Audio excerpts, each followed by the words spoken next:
Hello dear friends, तो मैं हूं आरती। संस्कृति आईएएस यूट्यूब चैनल पे आप सभी का स्वागत है। मैं हाजिर हूं एक नए विषय को लेकर के। आज हम बात करने वाले हैं कि भारत ने यूक्रेन को तलब किया है। अब ये तलब करना क्या होता है, क्या बस पूछते हैं? तो जैसे नॉर्मल अभी आपने प्रोटेस्ट देखा था ना जेनजीज का, वैसे ही अगर किसी भी प्रकार की शिकायत करनी होती है किसी दूसरे देश से तो हम उसको तलब कहना कहते हैं। तो यूक्रेन को क्यों तलब किया गया है, इसको लेकर के हम बात करने वाले हैं।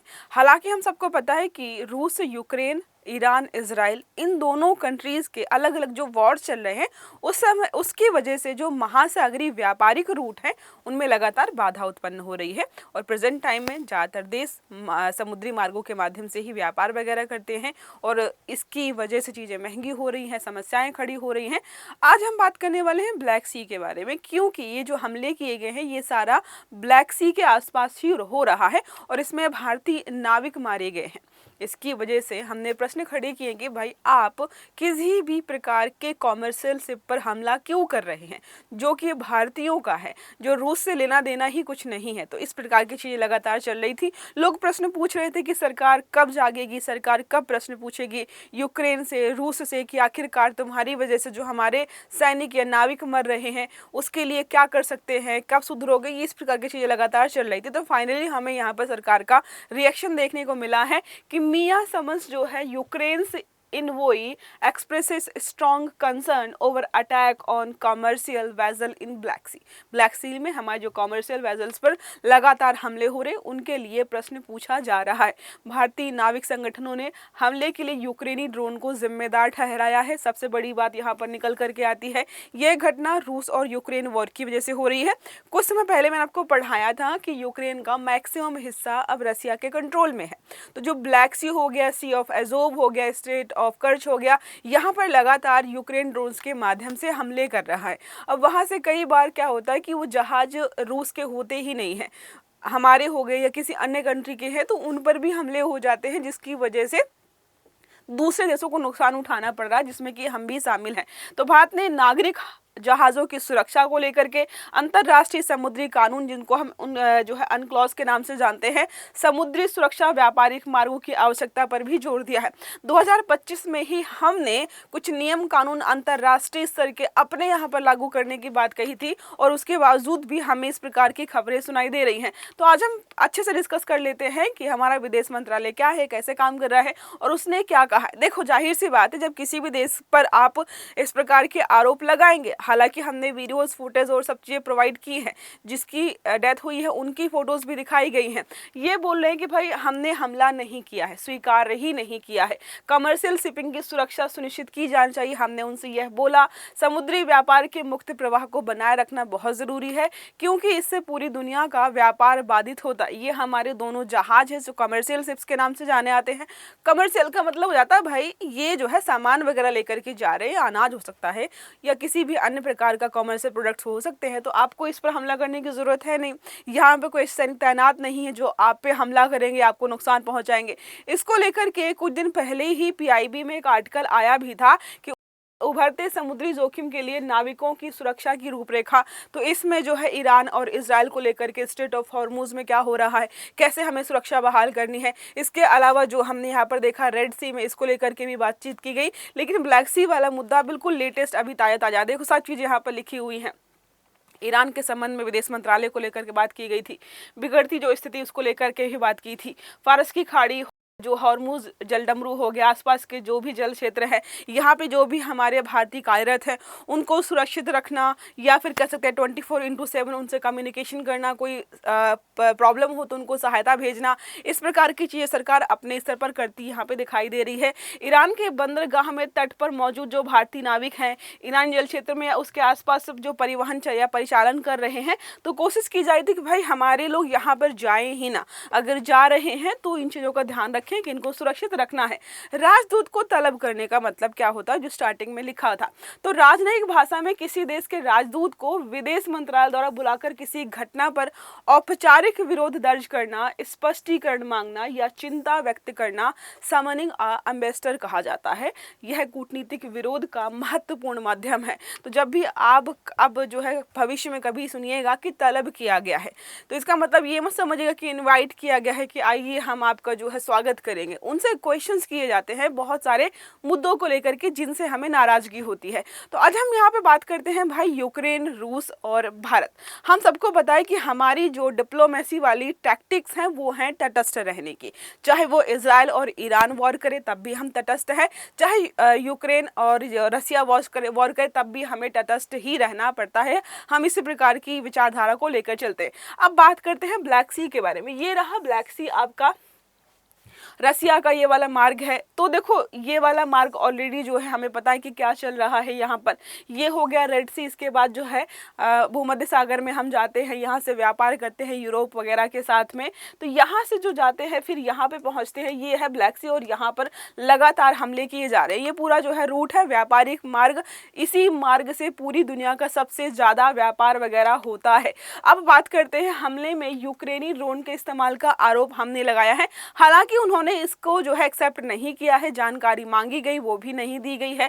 कमर्शियल शिप की सुरक्षा को लेकर के लगातार मुद्दा उठाया जा रहा है। अब वो ये पहली बार नहीं है कि इस प्रकार की चीजें हुई हैं। पिछले 10 दिनों में 3 बार हमले हो चुके हैं। पहली बार हमला हुआ था 18 जुलाई को, जहाज MV ओमोर्फी पर हमला किया गया। हमने आरोप लगाया यूक्रेन पर, लोकेशन ब्लैक सी की यहाँ पर थी, एक भारतीय नाविक की मौत होती है। दूसरा हमला 25 जुलाई को होता है, यहाँ पर MV गोल्डन लियो पर हमला किया गया। हमने आरोप लगाया रूस पर, लोकेशन ओडेसा पोर्ट पर थी। इसके अलावा 2 भारतीय नाविक यहाँ पर लापता हो गए। तीसरा यहाँ पर है 19 जुलाई का आरोप रूस पर है, MV गोल्डन लियो पर हमला किया गया, लोकेशन ओडेसा पोर्ट की है, 4 भारतीय नाविकों की मौत हुई। लगातार इस प्रकार की घटनाएं बढ़ती ही जा रही हैं, जिसकी वजह से सरकार को फाइनली कदम उठाना पड़ा है। बात करते हैं यहाँ पर रूस यूक्रेन युद्ध में ब्लैक सी की भूमिका है क्या। 2022 से वॉर इनका शुरू हुआ है, उसके बाद लगातार इसी इलाके में वॉर चल रहा है। रूस के लिए महत्वपूर्ण लोकेशन इसलिए हो जाता है नौसैनिक शक्ति। हमने नौसेना के बारे में और समुद्री शक्ति के बारे में अभी से नहीं, 16वीं सदी से पहले से पढ़ा है। जब अंग्रेज भारत में आए थे तब भी हम समझ गए थे कि भाई जिसकी नौसैनिक शक्ति ज़्यादा मजबूत होगी वही ज़्यादा शक्तिशाली और शासन लंबे समय तक करेगा। इसके लिए भी बहुत महत्वपूर्ण है। ब्लैक सी के माध्यम से पूरी दुनिया से कनेक्टिविटी है, अलग अलग क्षेत्रों में जाकर के व्यापार वगैरह किया जाता है। यूक्रेन के लिए भी महत्व देखें तो व्यापार और अनाज के निर्यात के लिए इसको जाना जाता है। कुछ समय पहले आपको मैंने एक आर्टिकल पढ़ाया था कि दुनिया के अनाज के कटोरे पर हमला किया जा रहा है। ये पूरा जो इलाका है यहाँ पर सबसे ज़्यादा अनाज का उत्पादन और यहीं से जो है दुनिया को एक्सपोर्ट किया जाता है, जिसके बाद ये संभावना जताई गई थी कि स्टेट ऑफ कर्च में जो बार बार हमले हो रहे हैं, सी ऑफ एजोव में जो हमले हो रहे हैं, उसके बाद दुनिया में अनाज महंगा होने वाला है। तो ये सब जो है क्या है, निर्यात किया जाता है। इसके अलावा बंदरगाहों की सुरक्षा ब्लैक सी पर अत्यंत महत्वपूर्ण तरीके से निर्भर करती है। सीमित करने के लिए इस प्रकार से प्रयास किए जा रहे। अब बात करते हैं ट्यूटोरियल जो है टेरिटोरियल कंट्रोल इन यूक्रेन। ये देखो आप, इस प्रकार की चीजें यहाँ पर लगातार चेंज होती रहती हैं। बात करें यहाँ पर यह हमला वैश्विक चिंता का विषय क्यों है। क्या ये सिर्फ यूक्रेन और रशिया का वॉर है ब्लैक सी पर, या फिर दुनिया के दूसरे देशों को भी चिंता करनी चाहिए भाई। वैश्विक समुद्री व्यापारिक मार्ग है ये, जहाज़ों की सुरक्षा प्रभावित होती है। जो जहाज जहाँ पर हमले किए गए हैं वहाँ पे सिर्फ भारतीय नाविक नहीं थे, भारतीय सैनिक नहीं थे, अन्य देशों के लोग भी वहाँ पर मौजूद थे, जिनकी जानें भी लगातार जा रही हैं।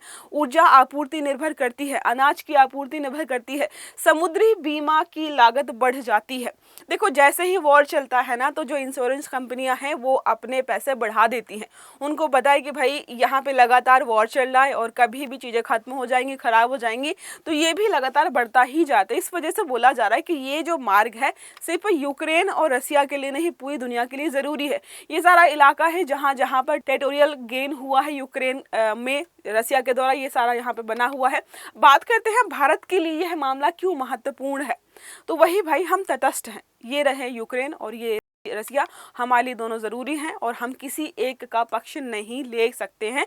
ये हम जो है बहुत लंबे समय से अपनी जो मनोदशा है वो ऑलरेडी प्रस्तुत कर चुके हैं। भारतीय हमारे लिए जो ज़रूरी है वो है इनकी सुरक्षा, विदेशी नीति और समुद्री सुरक्षा का महत्वपूर्ण हिस्सा जो बना हुआ है, बस हम वही बहाल करना चाहते हैं। भारत की प्रमुख चिंताएं क्या क्या हैं इन चीज़ों की वजह से। पहला है भारतीय नागरिकों की सुरक्षा। तो सैनिकों के अलावा, नाविकों के अलावा बहुत सारे सिविलियंस भी रहते हैं इन इलाकों में। कोई पढ़ने गया है, कोई व्यापार कर रहा है, कोई जॉब कर रहा है, उनकी सुरक्षा बहाल करना ज़रूरी है। वैश्विक व्यापार तो हमारा जो है अब ग्लोबल जो है विलेज की अवधारणा पे काम करते हैं कि पूरी दुनिया एक दूसरे से जुड़ी हुई है। दुनिया के किसी भी कोने में कुछ भी होगा, आप प्रभावित होंगे। हम नहीं चाहते कि इस प्रकार की कोई चीज़ हो। रणनीतिक संतुलन बनाए रखना भी ज़रूरी है हमारे लिए, दोनों ही, यूक्रेन और रसिया दोनों। अब स्ट्रैटेजिक ऑटोनॉमी, भारत की विदेशी नीति का उदाहरण हम यही बता चुके हैं। इस घटना में भारत की रणनीतिक स्वायत्तता दिखाई देती है। रूस के साथ पुराने रक्षा और ऊर्जा संबंध हमने बनाए रखे हुए हैं। यूक्रेन और पश्चिमी देशों के साथ भी कूटनीतिक संबंध हमारे जारी हैं। ऐसा नहीं है कि हमें रूस के ज़्यादा समर्थक दिखाई देते हैं, हमारा ज़्यादा अच्छा दोस्त है तो हम यूक्रेन से दूरी बना लें। ऐसा कुछ भी हमने फिलहाल नहीं किया है। एक पक्ष का समर्थन करना हमारा जो है कर्तव्य, कह सकते हैं हमारी आदत नहीं है। बात करते हैं अंतर्राष्ट्रीय कानून और अनक्लॉज के बारे में। यही है जो महासागरों में जो व्यापारिक जहाज होते हैं, कमर्शियल शिप्स होते हैं, या फिर किसी अन्य प्रकार की कोई भी घटना होती है तो उनको कैसे जो है फॉलो करना है वो सब बताते हैं। United Nations Convention on the Law of the Sea 1982 का है।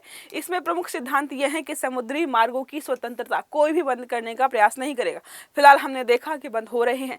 व्यापारिक जहाजों की सुरक्षा जो कि नहीं मेंटेन हो पा रही है। अंतर्राष्ट्रीय समुद्री नियमों का पालन बहुत सारे देश नहीं कर रहे हैं, खास करके जो युद्ध में अभी युद्ध करते दिखाई दे रहे हैं। हमेशा free, open and secure maritime routes की वकालत करता है कि भाई चुपचाप शांति से मेंटेन करके रखो, अपना वॉर करते रहो तुम लोग, लेकिन दूसरे के जहाजों पर तो हमला मत करो, बहुत बड़ी मात्रा में नुकसान होता है। अब अगर निष्कर्ष निकाले पूरे आर्टिकल का तो क्या निकल के आता है कि भाई भारतीय जो नाविक हैं इनकी मौत की घटना यह दिखाती है कि आधुनिक युद्ध केवल जमीन पर नहीं, आसमान पर नहीं, सीमा पर नहीं, बल्कि महासागर पर किसी दूसरे देश के किसी कोने पर भी हो सकता है। यह घटना नागरिकों की सुरक्षा, व्यापारिक मार्ग की स्वतंत्रता और वैश्विक नियम जो आधारित व्यवस्था उसको जो है चुनौती देती है और खास करके इनको मजबूत करने की बात करती है, ताकि कोई देश अब मजबूत होते अगर इस प्रकार के नियम कानून तो दूसरे देशों पर हमले होते ही नहीं इन ड्रोन्स के माध्यम से, जो कि लगातार नंबर बढ़ते ही जा रहे हैं।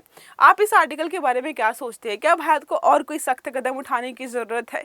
क्या हम उस मार्ग को छोड़ करके कहीं और से व्यापार कर सकते हैं?